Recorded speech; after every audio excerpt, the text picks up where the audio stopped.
Welcome everybody. Yes, welcome MEESHY, our guest today. Yay! Yeah. Like I said, I'm on about 20 seconds away over here. There we go. I'm doing the best I can, people, okay? Thank you! Yes, we got a lot to cover. You've done so much over the year. You know, it was 100 gigs this last year, right? Is that what it was? Yeah. So we've got a lot of ground to cover. I'll give it off to Danielle. She's going to take you through the motions. Well, Good to see you again. Good to see you again. You have been popping up on my feed constantly. Oh. You are on the move and I love it. Yes. So, can you give a little introduction of who you are, where you started? I remember, it's when we first started the radio over at 99 Jams. Yeah. And you came in and it was fresh. It was fresh. I want to say it was like maybe our 5th episode. And I was fresh too. You were fresh. Yeah, that was like 2.5 years ago. I was thinking about that today. Yeah. Oh my gosh, it was 2.5 years ago. Yeah, it literally was. Wow. It was 2 summers ago. Yeah. So that was Hot Girl Summer. That was, definitely. Yeah, you were on the forefront. I remembered when you had come in, I was like, wow, I love this. And I remember asking you about where did MEESHY come from? Mm-hmm. And you gave the story behind it, and I want our listeners to hear it, of course, because those that didn't listen before, now they're listening now, hopefully. But I know that you just recently did an interview, and you explained the same thing. And I love it. I'll talk about it all night. So let's start there. The MEESHY, I know that Michelle is the biologically given name. Yes. Yeah. But tell more. You tell it way better than I do. Thank you for asking. Yeah, so Michelle is my name, and I actually go by MEESHY. Even my brothers call me MEESHY. So it feels good that I've really come into what this version of myself means. But growing up, I had the nickname Meesh, and then when I started DJing, I knew that I just wanted something with a little more oomph in it. Mm-hmm. And I was like, I feel like Meesh is too short. Mm-hmm. But I think I told you I kind of rocked some other DJ names for my other one of my other shows, my first show. And I was on a couple years ago, it was my birthday, and we were going to the Ritz. The Ritz. Mm-hmm, yeah. Not the Ritz-Carlton. It's the Ritz in Ybor. A little different. Yeah, a lot different. Little mani-pedi. No. What'd you say? It's a little mani-pedi. Oh yeah, a little mani-pedi at the Ritz. Yeah. Yeah. I mean, it definitely will give you a facial sometimes with how much bass is coming out of those subs. Yes, definitely. You probably need a mani-pedi after going to the Ritz. You probably do, especially after standing for how long you do. There's no seating there. No, but Zero it seating. is fun. Yeah, it's really fun. I love it there. Yeah, so one of the openers, her name was Rossy, Rossy. And first of all, I love seeing women in the field. I love seeing women DJs, and she was throwing down with the bass. And it was my birthday, and I was just really having this ethereal moment on the dance floor, and her name is just flashing on the screen, Rossy. And the Y was just staring at me, calling me. And then I was like, MEESHY. You're like, why not? Why not? Yeah. Here we are. And I was like, MEESHY. And then I just looked at my best friend and I was like, MEESHY. And she just knew exactly what I was talking about. And she was like, you're MEESHY. And it was just this whole moment of this name coming to me. And ever since then, it was full embodiment. Me. Yeah, full embodiment. And then my favorite part about MEESHY is that when you pronounce it, it's me, she. Right. I am she. Yep. And I'm really passionate about representing the feminine in the music industry. Mm-hmm. So I didn't really put all that together until a couple months later after I was going with MEESHY. And because people would be like, how do you pronounce MEESHY when you look at it MEESHY? And I was like, me, she. Mm-hmm. And then when I said it, I'm like, I am she, me, she. Yeah. Yeah, so. Cause I'm sure people are like MEESHY or. Yeah, I get MEESHY a lot, or MEESHY, but most of the time it is MEESHY, so. But it's cute because even if they did say MEESHY, you are not shy, but you are in your feminine, which it tends to be a little bit on the delicate, more shy, if you must. Yeah, it's a little more, it's just not in your face. It's Right. a little more like behind the scenes, a little more like in between the moments. Right. The feminine fills in those moments. And that's what I love to do in music, is like really pay attention to the in-between moments and the feeling and the experience. So I feel so great that I found a name that is me and really resonates with other people too. Yeah. No, I love that. I love you always telling this story because you, like I said, you tell it way better than I do. You were there. I was there. Yeah, I was you there. got it. Yeah. The girls that get it, get it. Yes, I do. And that was, there's a couple other people that really embody the feminine. One of which is Gabby Rose, and then Kalila. There's just so many women that are local here that do embody the feminine, and so I love that that's the case, and it's okay to be sexy. And I think that's the biggest thing, is that people are so afraid, like, oh, women DJs, female DJs, they just get to be popular because they're sexy and sex sells. Okay. Well, it does, Okay. and why wouldn't I use that to my advantage? That's what I'm saying. If you got it, got it. But Right. also, like, to really be successful, you have to have the backing for it. You do, the skills. Yep. Yeah. So who's your greatest influence that would, I guess, maybe somebody that you looked at and you said, I want to kind of embody something similar? Or was this kind of your persona that you brought into being? Tell me about that. Yeah, I feel like it's a mix of just who I've always felt like I was, and the divine feminine, representing the divine feminine, and really leaning into that part of myself.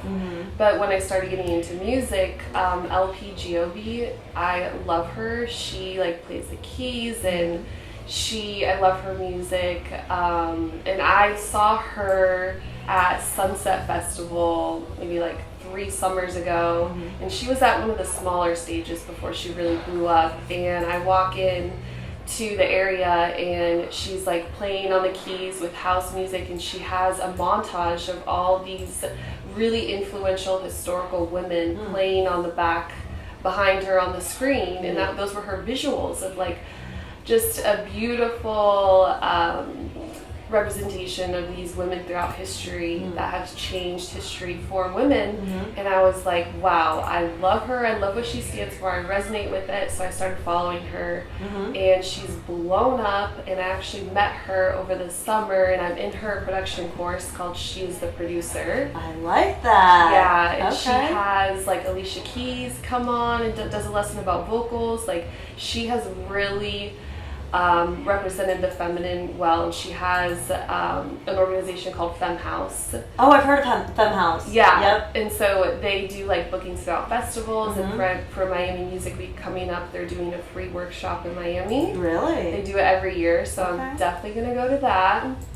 And so I met her at Water, and I was like, I'm in your production course, She's the Producer, and she was like, that's so amazing, like, congrats on starting your journey. And I was thinking, is this the beginning? I feel like I've been on this journey for a while, but I guess like it really is the next level. I was gonna say there's always that restart that happens, that you get to the next level and you are starting back over, right? You end up being not a rookie necessarily, but so many people are fearful of the next step because they're like, I have to start back over, right? I have to start at the bottom, and that's why I see a lot of people don't end up going into the production side because they're like, I want to master my craft, and they just end up going in and sticking to the DJ side of it. And production is such another level, and I think for those that end up exploring it, they end up realizing that it's been a whole world that they haven't even experienced, and they're like, why didn't I do this before? Yeah, I think that not everyone that's a good DJ will also be a good producer, and not everyone that's a good producer will be a good DJ, and not everyone that DJs will be a producer, and not everyone that produces will be a DJ. So it's not for everyone. No. But if you feel called to it, I think you definitely owe it to yourself to explore that. I agree. You couldn't have said it better. I like that a lot. R.I.P. to Sunset Music Festival, though, right? I'm so sad that they don't exist anymore. Yeah. It's okay, though. There's obviously Miami Music Week, and there's a lot of other festivals that are coming out. Are you going to be playing at any? Have you put your name in the hat for any? So there's like open like auditions where you submit your mixes and stuff. Right. And there's one for We Belong Here, Mm-hmm. and Femme House is actually getting a spot in a stage for We Belong Here Music Festival, and so they're taking mixes for to play for it. So that's due very soon. Yeah. So I need to submit my mix Yeah. for that. I was going to say, I think that's not even too far around the corner, right? Did I see you post something about Lover? Yes, Oh. I'm playing Love Burn.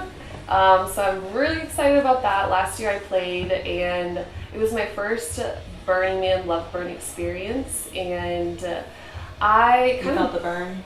I burnt myself out, I'll tell you that. Yeah. Because I just have been networking for a while now, and so a lot of camps asked me to play. And so I ended up having a pretty intense schedule of I need to be here at this time for this camp for this set. Right. And I did like 4 sets in one day, like riding my bike from one place to another, changing. Like I had a friend that just followed me around for days helping me like film my sets and like be my hype girl, and it was a lot of fun. I played I think like 8 different camps in different times for Love Burn. But I was exhausted, and I feel like I didn't get the whole experience of just wandering around and kind of like finding your own just story in Love Burn. Right. So this year I have just 2 planned.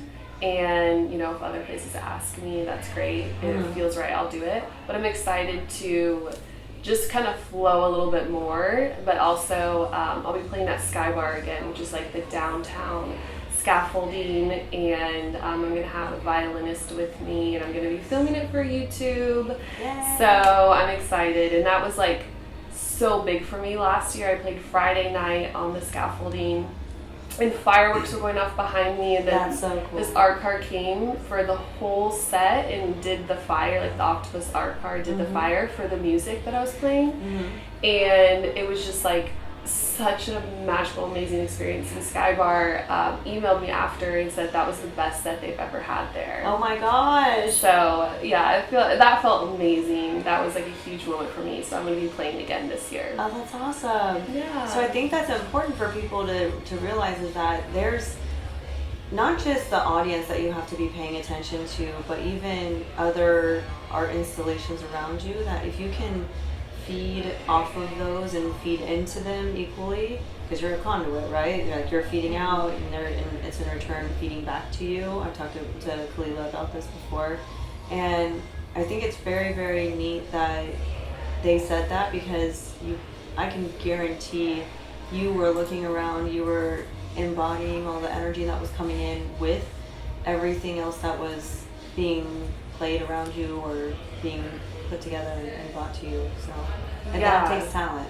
It is. It's like, it's really not about me. It's about the whole experience happening around, and like really being aware of like where can this journey take us, and like you said, the art. And then at one point there was like a pop-up sumo wrestling match across from me, and then I was kind of like happened to be playing a little bit faster BPM, and these people were like going, like fighting each other to the music. That's and awesome. yeah, it was, but a lot of it is also like people and experiences that magnetize to you. Like the fireworks weren't planned, the art car wasn't planned, Right. and it's like the energy that you bring can be matched, and together it can be, you know, exploded to something bigger. Right.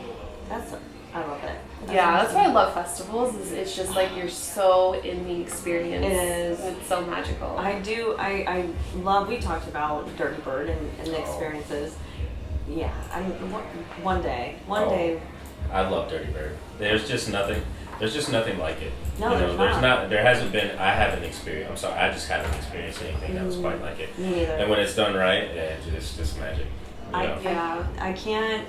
There's I'm sure that there are so many other ones that you're going to be playing at that you're going to pull some form of experience and some story from, and I'm excited to see what that looks like. I know that people can find you. One of the things that you do is you promote yourself, which I think is huge that a lot of people don't do as artists, is that they'll just kind of say, oh, well, you know, I'll make my big break, I'll get discovered, but you're out there doing the damn thing. I'm You're so bad at that. Yeah, a lot of people are. You're not the only one. Yeah. It's the worst thing to be not promoting yourself, not recording yourself like you're doing right now and putting yourself out there. I mean, let's talk about that. Your content creation is on like another level. It is. Thank you. You're like definitely doing the work, you know. So tell us about Real Talk. Yeah, so Real Talk was an idea that I had because I feel like it's really important to tell a story and be authentic. And yeah, like I can promote my shows and my mixes, but I also have something to share, and I want to resonate with other people and find people like me or inspire people. And so I thought of Real Talk, and it's a play on Reels, R-E-L. And there's just like short, I was doing 60-second, but now I'm narrowed it down to 30-second clips about different life topics, DJ topics. I have a note in my phone of like 100 different topics to talk about for Real Talk. What number are you on right now? I've done 4. Okay. So yeah, I'm a little bit behind. So one of the things with content creation is editing. Yeah. And I had a good video editor that was in Australia, and he was doing my Real Talks and my YouTube. And then I was paying him for some like reels to promote the YouTube sets. Yeah. Like that I did, like at Coastal Creative, I did the Divine Freak Halloween party, and then he made this like awesome reel recap of that. Nice.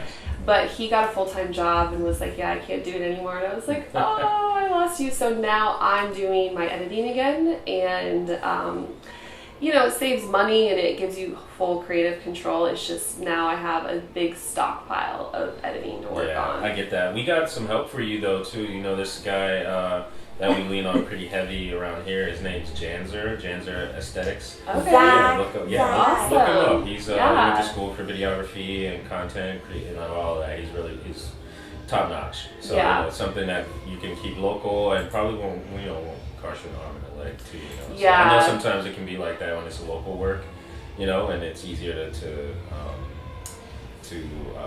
what is it called when you export work from somewhere? Outsource. Well, it's easy to outsource it from another country, but you know, he's pretty good. He won't cross an arm and a leg, and you know, you're gonna get some great work at it. Because your content level is sky high, and we want to keep seeing that stuff come out. You know? Thank you. Yeah, anything we can do to help, just let us know. Yeah, appreciate awesome. that. Yeah, it's about like having the hook. You have 3 seconds to get someone's attention, and you know, I pray to the algorithm gods too, because like who knows how all that works in different platforms. And I was actually just looking into the social media strategies for 2025, and yesterday I watched like an in-depth video about how live streaming is supposed to really take off for 2025. And so that's something definitely to lean into as we're doing here. Yes. Well, so you're ahead of it right now. Thank goodness for them not banning TikTok. Yeah. I think that was the biggest thing. But Dara's on Instagram, for those of you that don't know. I think his name is Mosseri, Mosseri. If you go Instagram advice, he's the content creator person for Instagram. Yeah. And you can follow him, and he'll give you all the I follow him, and it drops me all the stuff, all the updates. But he'll put in like, hey, this is what's going on. Posting frequency is the most recent thing. Oh wow, that's awesome. Yeah. So and he'll just drops it into your DMs, and you're part of a group of 190.6 thousand. Yeah. Members, but yeah, it's a good way. That's how I found out the algorithms. And the first video that I ever posted on Instagram for our business, I was like, all right, what can I do? I think I ended up hitting like 17,000 within like a couple of days. Wow, that's awesome. All right, yeah. Thanks, guys. It was a pretty cool thing. But yeah, you definitely gotta lean in on the community. Yeah, exactly. Like, hey, you're on Instagram right now, right? That's right. Hey, we're here with MEESHY. We're live on Houseology Live Instagram. Yes. Yeah. So what's next on the radar for you? What's happening? Well, so Loveburn is in like 2.5 weeks, right. So that's exciting. Do you have your set ready? Yeah. And how do you prepare for it? So, like, I've been kind of playing teases of it out and testing, like, what I feel like would be a good vibe, and playing with my violinist that's going to be playing with me. Mm-hmm. And I'm kind of leaning toward funky house. Okay.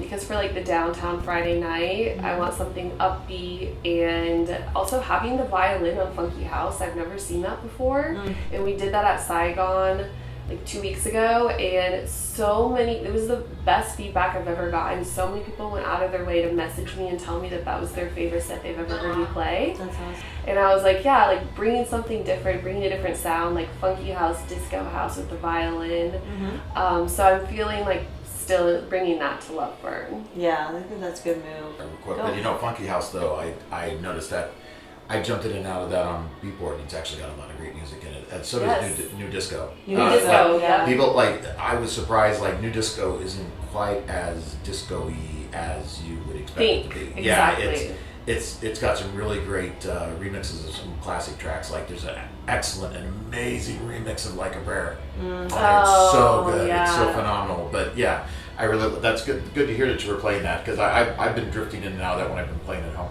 You have been kind of a trailblazer from the moment that I remember you played over at 99 Jams. That was the biggest thing, is that you definitely have always had something different. You dropped one of my, it's got to be in my top 10 for sure.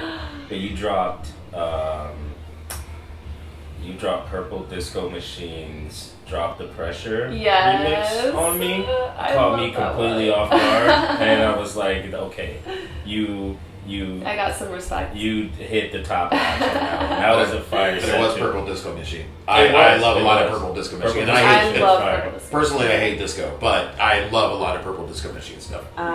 You dropped that, and I was like, yeah, it's real. Mm-hmm. It's real. Yeah. I knew I liked her for a reason. Yeah, and like one of the things that it's a feeling that I like to share, and it's like a feeling in me, and I think that's why it's like hard to pinpoint it, is because our feelings always change. Right. And so like what I'm sharing and what I'm feeling and then what other people are feeling is not the same every time. Mm-hmm. And I like that because I'm under the house umbrella, but I'll throw some tribal bass like for some certain events. I like with ecstatic dance. Yeah, like for New Year's Eve I did at Rooster Crown this all-female lineup. They brought a headliner in, and I threw in some tribal bass, and then with Afro house and like tribal house, and it's like so fun to be able to share just all different feelings. Mm-hmm. So with a feeling, it's like whatever music